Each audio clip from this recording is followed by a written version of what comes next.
Good evening. Welcome to this edition of the 411 Talk Zone radio show. My name is Leon Jones, and tonight I'm going to talk about toxic workplaces. So, this evening's topic is today's workplace is toxic. Now, the reason why I am bringing this issue to the forefront is because there have been a number of shootings inside the workplace, along with school shootings. Now, this is very important for all of us who go to work because everyone's safety is in danger. Now, you have to ask yourself, why is this taking place? Now, my humble belief is you have a number of managers and co-workers who are very unprofessional. And what they do, they abuse the employees and other managers to whom they don't like. This has been going on since the 90s, since we've become a service industry. And part of the problem is HR focuses too much on violence in the workplace, but they don't focus on the agitators who can cause the violence. And the reason why they don't take on the agitators, because some of the members of HR are agitators. Because if you have an employee that's been abused and bullied, and that employee comes to HR or even to the supervisors and nothing is done, human nature says that employee is going to snap. And when you are an employee and you're always threatened by your superiors who are abusing their power, that if you don't do what I say, even if the order is bad, you're going to get fired. When you hear that all the time, you're going to decrease the morale of the employee.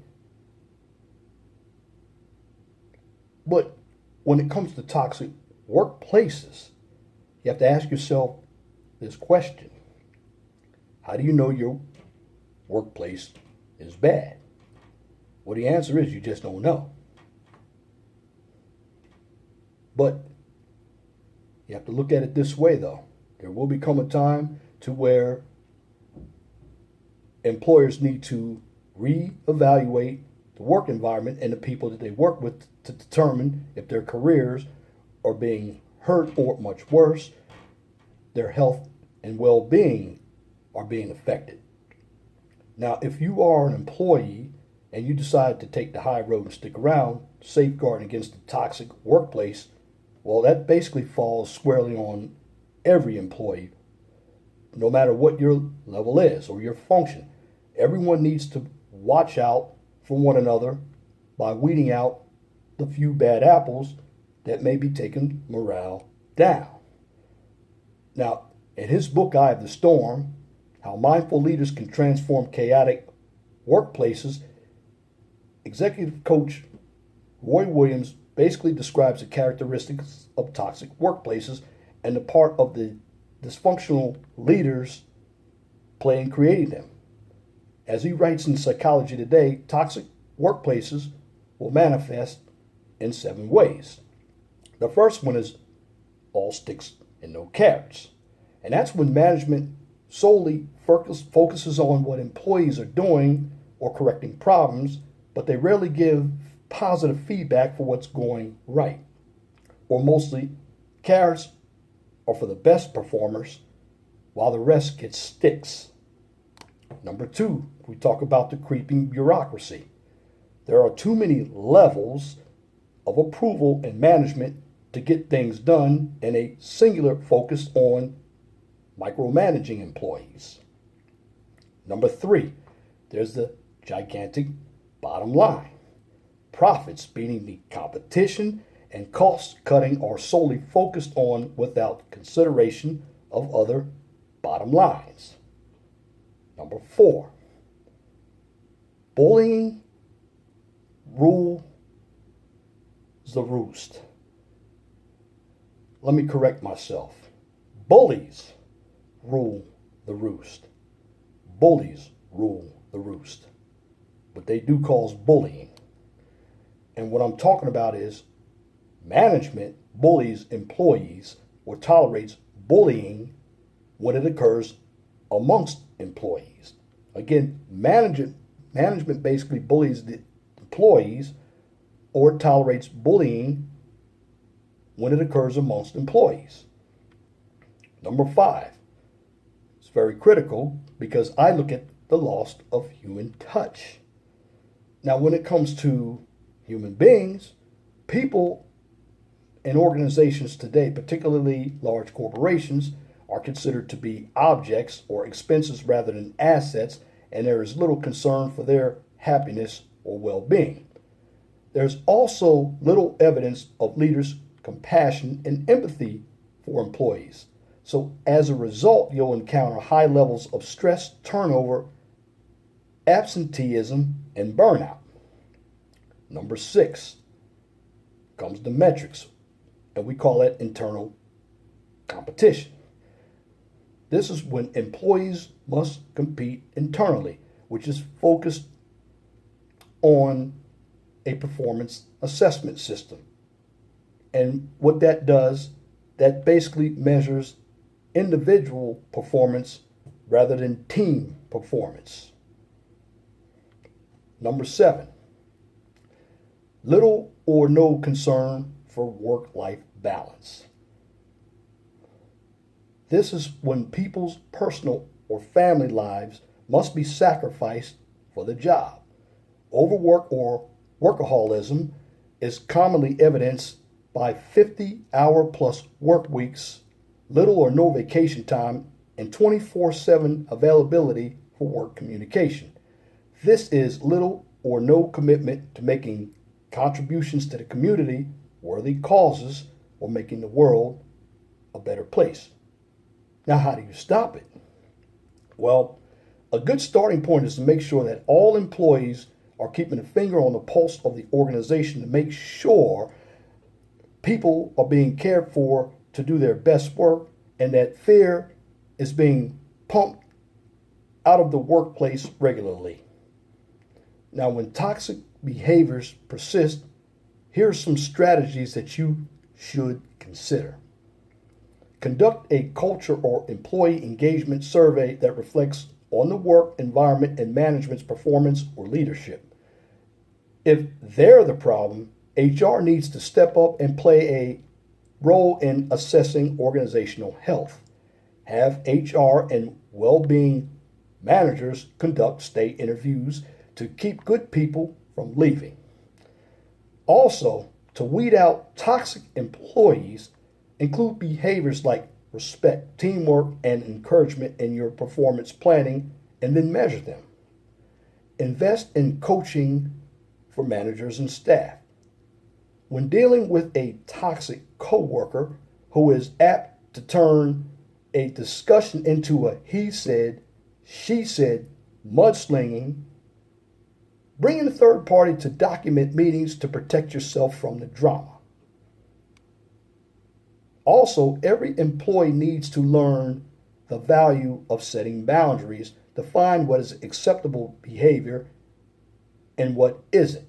Then communicate assertively with appropriate boundaries.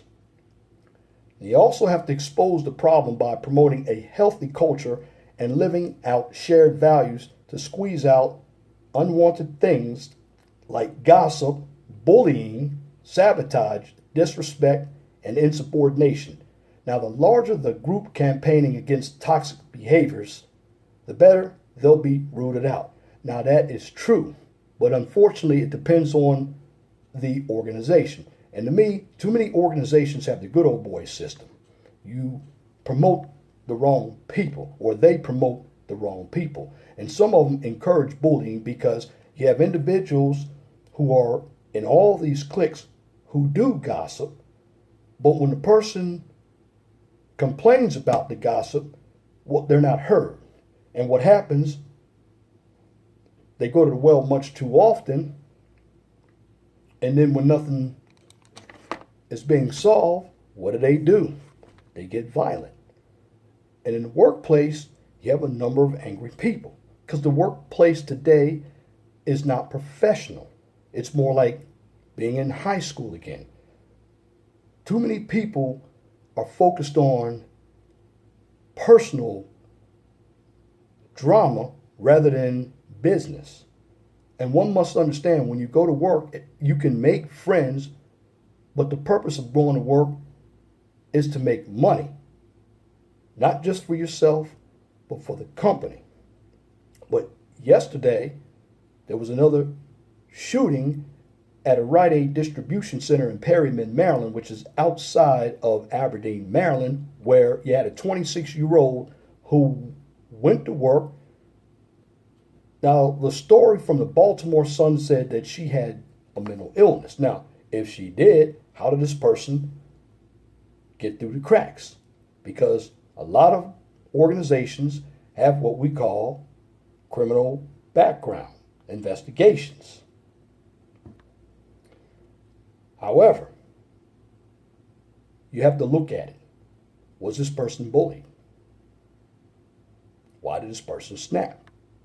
Because usually the people who are going in committing these acts of violence needed help. They didn't get help. See, the problem is we talk about workplace violence when it comes to the person who initiated the violence, but we don't talk about the person who perpetuated it. Again, when you have leadership who abuses their power by disrespecting their employees, and their employees have a complaint against management and nothing's done, you're going to have this erratic behavior from the employees. Now, I know situations where employees were told to do something by their manager, and they did it, and the manager just changed the rules of the game. And what happened? The manager wanted to write the employee up, even though the employee did what he or she was told, because the manager wanted to get in to fit in with his boss. And see, when you have that good old boy and that clique mindset, this goes back to the old incubus. And what I mean by the incubus, I'm talking about the demonic behavior. And see, with men are very egotistical. And a number of men might have a lot of problems that are going on at home, and they bring them in to work to show their power. And then you have a number of women who are also demonic with the succubus behavior. But when you get the incubus and the succubus in the workforce together, they cause it to be toxic because they want power, and they'll do anything to get power, even if they have to allege sexual harassment, or even if they have to make up a lie when they give you an order and you follow it and they tell you they didn't follow it and they write you up. There's so many things that go wrong when it comes to the workplace. But at the end of the day, you as an employee must continue to do the best job that you can. And if you can get away from that organization, do it. Now, here is what I'm going to tell you before you sign on to any organization. Most of us from the outside think that everything with that organization is good. That's because we are desperate to get a job. Don't be desperate for a job. And if you get the job, continue to apply. You have to understand that the average lifespan that people will last at any company today will be 3 to 5 years because the professionalism isn't there. You have to deal with a lot of corporate politics. And as a employee or a manager, if you don't understand the company culture, you're going to get lost. And also, with this culture, it's not about doing the work, it's about being liked. Because I've seen people who have been promoted and they don't know anything. And if you guys have any experiences at work, let me know, because I want to put this information out about what goes on in the workplace, because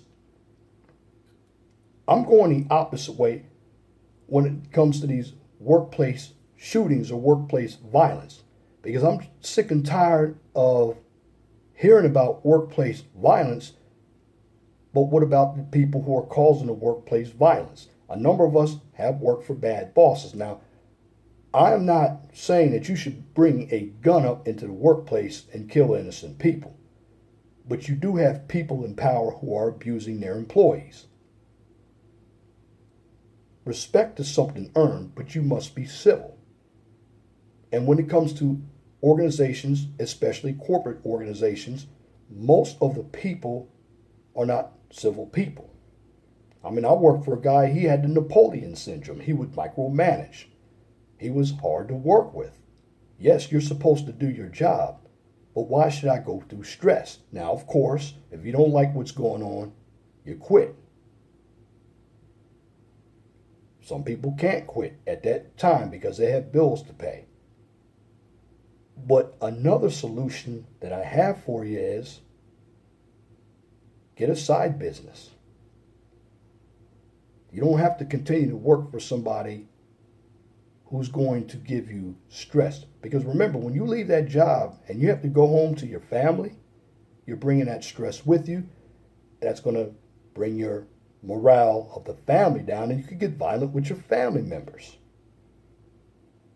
So when you are working in a toxic workplace, things to consider. Get a counselor. Talk to them about what's going on at work.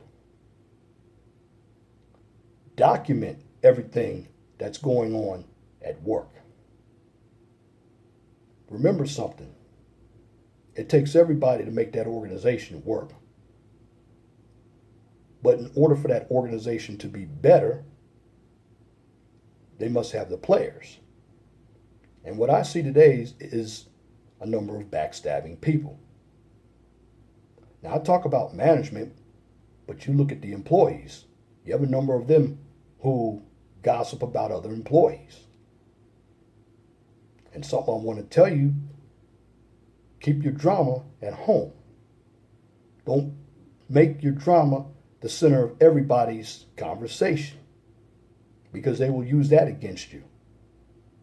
And at work, you can't trust everybody you work with. It's not that loyal environment like it was back in the 80s. But at the end of the day, you have to understand the organizational culture. If it's too toxic, do yourself a favor and get out of it.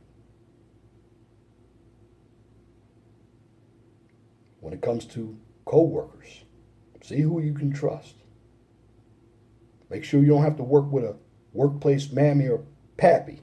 Now, what I mean by the workplace mammy or pappy, before I conclude this video, I'm talking about a person who thinks they're the boss. These are employees just like you, but these are the ones who are kissing up to the boss.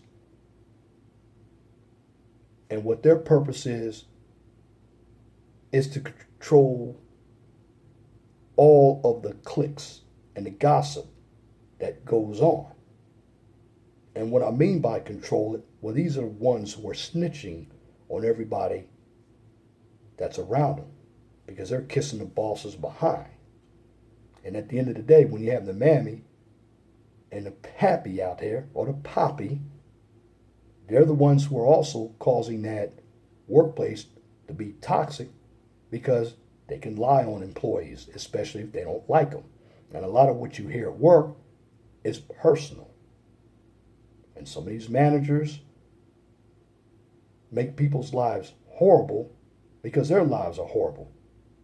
So instead of being personal with your employees, be professional. Because at the end of the day, you want a civil workplace. Because what's going to happen if your organization comes apart at the seams? Your company will gain a bad reputation.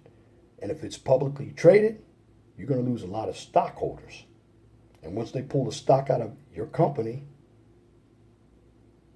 they're going to take it somewhere else. But also, in this culture, we have too much greed going on. As I told you before, money makes a good man evil. But when it comes to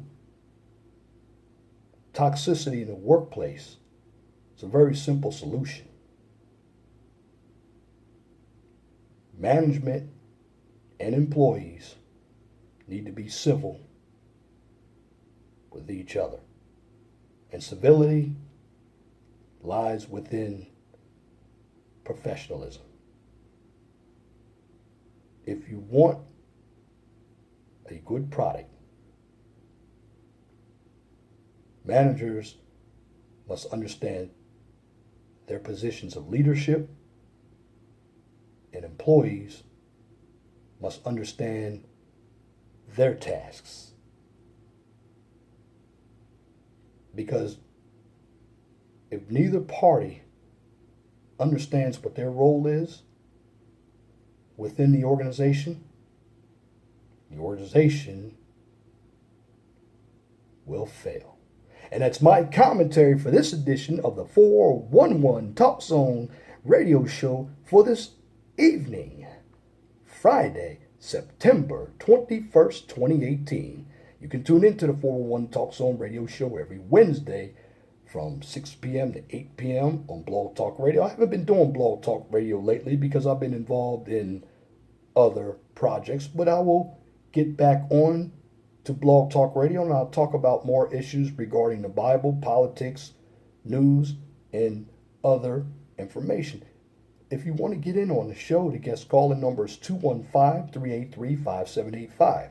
Now, if you like my videos, please share and subscribe to the 411 Talk Zone radio show right here on YouTube so I can continue to give you quality information for educational purposes from a professional and mature perspective. Now, on my channel, I do not engage in emotional, controversial issues or debates. My channel is a self-awareness/therapeutic channel.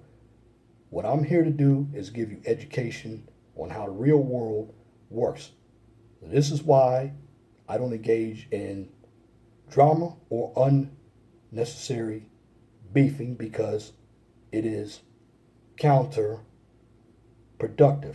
And what you hear on the 411 Talk Zone radio show is information from my own point of view, as well as information that I have researched. Because if you have knowledge, you have power. And if you have a topic, a new YouTube channel, or a business that you would like for me to talk about on YouTube or Blog Talk Radio, feel free to email me at lej6521@gmail.com. And if you have a comment, please leave your comment in the comment section under the video. But make sure that your comments are pithy. No bloviating, pettifogging, or filibustering if you wish to opine. Now that's it for this video. Till next time, my name is Leon Jones. Remember, please be gentle and respectful to each other, and have a wonderful and blessed night. God bless you.